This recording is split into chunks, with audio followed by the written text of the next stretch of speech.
नमस्कार। मैं आप लोगों के बीच में नरेंद्र सिंह परिहार फ्रॉम उत्तराखंड।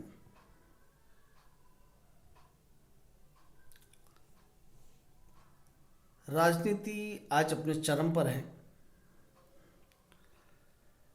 और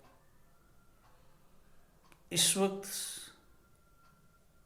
जो हमारे वर्तमान प्रधानमंत्री हैं श्री नरेंद्र सिंह मोदी जी, उनके ऊपर तरह तरह की बातें हो रही हैं। लोग जिसको कहते हैं ना, बाल की खाल निकालना, बात का बतंगड़ बनाना, इस तरह की चीज़ों से भी बहुत निचले स्तर पर पहुंच चुके हैं और राजनीतिक दल ही नहीं, इसमें तरह तरह के लोग भी कूद रहे हैं। अभी रिसेंटली आपने देखा होगा कि पंजाब में प्रधानमंत्री जी के काफिले को रोक दिया गया और ये एक बहुत संगीन मामला था। बहुत उच्च कोटि के स्तर की लेवल की बात है सिक्योरिटी से, पर उसमें जो एटीट्यूड था, जो उसके प्रति किया गया प्रधानमंत्री जी के साथ, वो एक नीचे स्तर का था। ऐसी कुछ वाक्य हुआ था 2017 में, जब यूपी में इलेक्शन थे।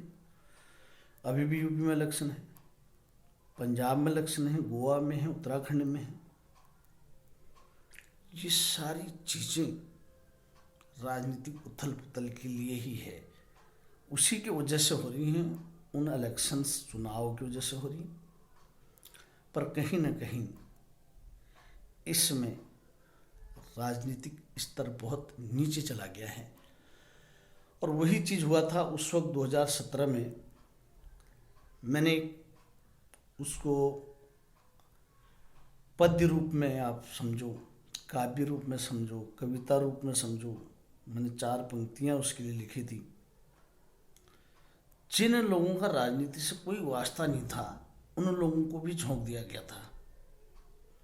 और जो हमारे देश में स्टार बने फिरते हैं, सितारे बने फिरते हैं, जिनकी एक आवाज़ पर पब्लिक रोड पे उतर आती है, जो इतने सालों से इस देश में रह रहे हैं, उसी के बेस पे उनका सब कुछ चल रहा है, और वो हमें ऐसी सीख दे रहे हैं या ऐसी बात कर रहे हैं, किसके कहने पर? अपोजिशन के कहने पर।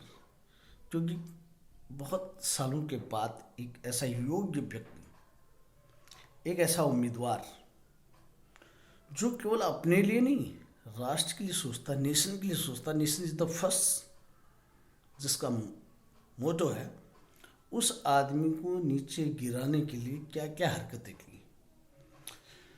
और वो मैंने कोशिश करी बहुत अच्छा बनाने की। 15/8/2017 यानी कि 15 अगस्त स्वतंत्रता दिवस के अवसर पर 15 अगस्त 2008 को मैंने इसको कंपोजिट किया, इसकी रचना की। और आज मुझे लगता है कि इसे एक बार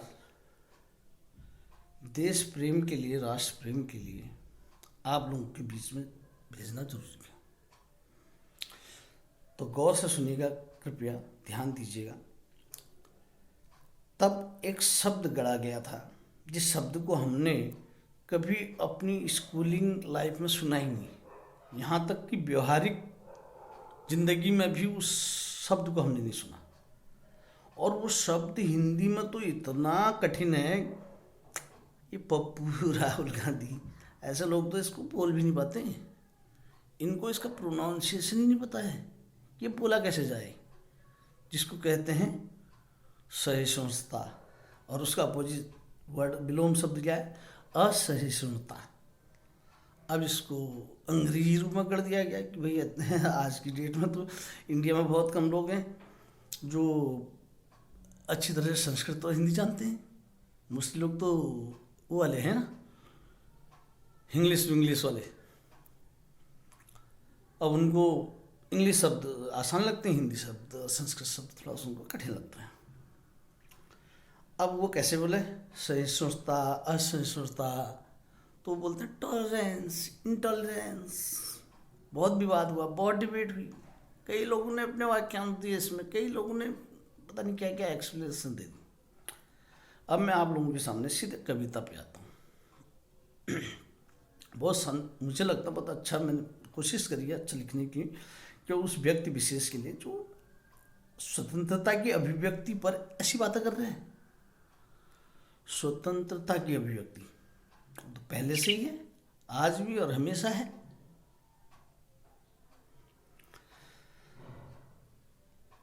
तो मैं शुरू करता हूं।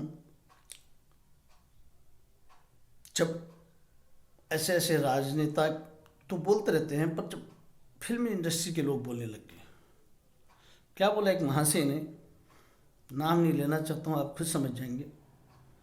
स्वतंत्रता की भी एक ऐसी अभिव्यक्ति है, स्वतंत्रता की भी एक ऐसी अभिव्यक्ति है जिसके केंद्र में देश नहीं, कोई व्यक्ति विशेष है। जिसके केंद्र में देश नहीं है, व्यक्ति विशेष है। स्वतंत्रता की भी एक ऐसी अभिव्यक्ति है जिसके केंद्र में कोई देश नहीं, व्यक्ति विशेष है। जो दे दे गाली अपनी मातृभूमि को, जो दे दे गाली अपनी मातृभूमि को अभिव्यक्ति के नाम पर, उससे बड़ा कोई देशभक्त नहीं है, उससे बड़ा कोई देशभक्त नहीं है। जो दे दे गाली अपनी मातृभूमि को आज़ादी के अभिव्यक्ति के नाम पर, उससे बड़ा कोई देशभक्त नहीं है। खाता यहाँ की है, खाता यहाँ की है और खाता यहाँ पर है। गुण गाता किसी और राष्ट्र का, उससे बड़ा कोई देशभक्त नहीं है, उससे कोई बड़ा राष्ट्रभक्त नहीं है। अरे वाह, स्वतंत्रता की भी एक ऐसी अभिव्यक्ति है जिसको इस देश ने मान दिया, सम्मान दिया, सर आंखों पर बैठा कर राष्ट्र अभिनेता का खिताब दिया। जिसको इस देश ने मान दिया, सम्मान दिया, सर आंखों पर बिठाकर राष्ट्र अभिनेता का खिताब दिया, आज उसी ने कलंकित किया। आज याद रखना, आज उसी ने कलंकित किया इस देश को और सवाल उठाए नैतिकता पर, राष्ट्रीयता पर, सहनशीलता पर, निशाना साध असहिष्णुता का, निशाना साध असहिष्णुता का हिसाब दिया। अरे वाह, स्वतंत्रता की भी एक ऐसी अभिव्यक्ति, स्वतंत्रता की भी एक ऐसी अभिव्यक्ति है जिसके केंद्र में देश नहीं, कोई व्यक्ति विशेष है। जिसके पूर्वजों ने फिरंगियों से मिलकर, याद रखना, नोट करो इसे, नोटेड दिस, जिसके पूर्वजों ने फिरंगियों से मिलकर गरीब किसानों से लगान वसूल कर पाई जागीर अंग्रेजों से, वही लगान फिल्म भी बना रहा है, विडंबना है इस देश की, लगान फिल्म भी वही बना रहा है।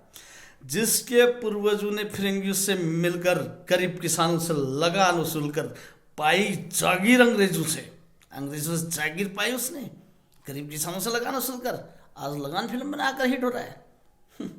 सोचिए,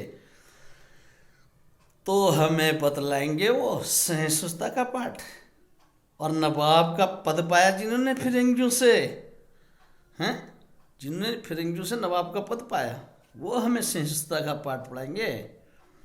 जिसके पूर्वज फिरंगियों से मिलकर गरीब किसानों से लगान वसूल कर पाई जागीर अंग्रेजों से, तो हमें बतलाएंगे सहिष्णुता का पाठ, नवाब का पद पाया जिसने अंग्रेजों से। वाह, स्वतंत्रता की भी कैसी अभिव्यक्ति है जिसके केंद्र में देश नहीं, व्यक्ति विशेष है।